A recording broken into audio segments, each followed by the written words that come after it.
আসসালামু আলাইকুম। আমার চ্যানেল মেহরিমা কুকিং ডায়েরিতে সবাইকে জানাচ্ছি স্বাগতম। আবার একটি রেসিপি নিয়ে আপনাদের সামনে চলে এসেছি। রেসিপিটি হচ্ছে মুরগির লটপট দিয়ে বুটের ডালের তরকারি।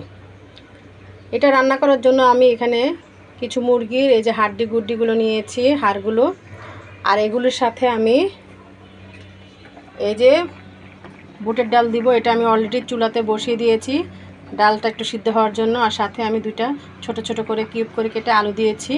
এটা লবণ দিয়ে হলুদ দিয়ে সিদ্ধ হতে দিয়েছি। তারপর কি করব সেটা আমি একটু পরে দেখাচ্ছি।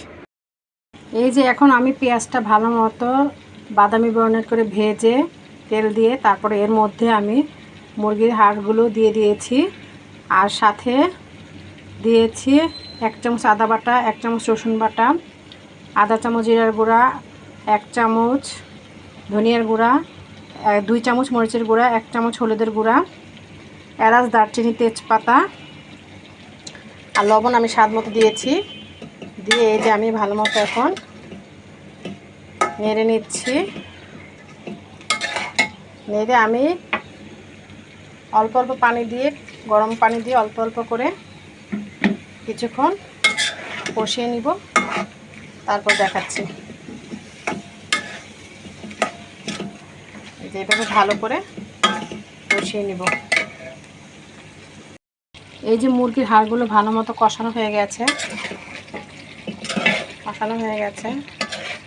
সাথে আমি 2-1 পিস মাংস দিয়েছি।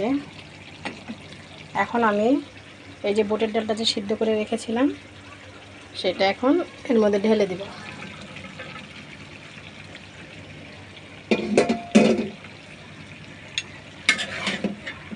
ঢেলে দিয়ে এখন ভালো মতো নেড়ে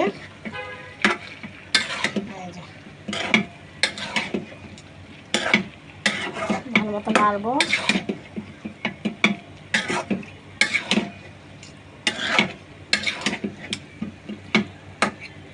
এখন এর মধ্যে আমি অল্প পরিমাণে পানি দিয়ে দিব।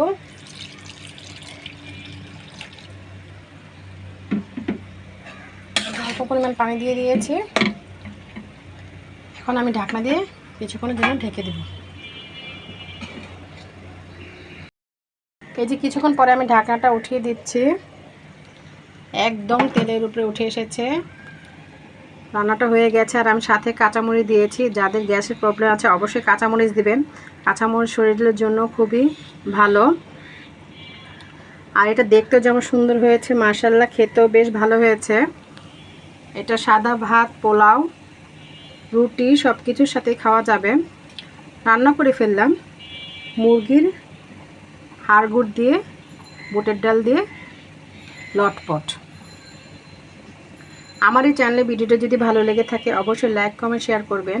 আমার চ্যানেলটিকে সাবস্ক্রাইব করবেন, আমার পেজটিকে ফলো দেবেন। আল্লাহ হাফেজ।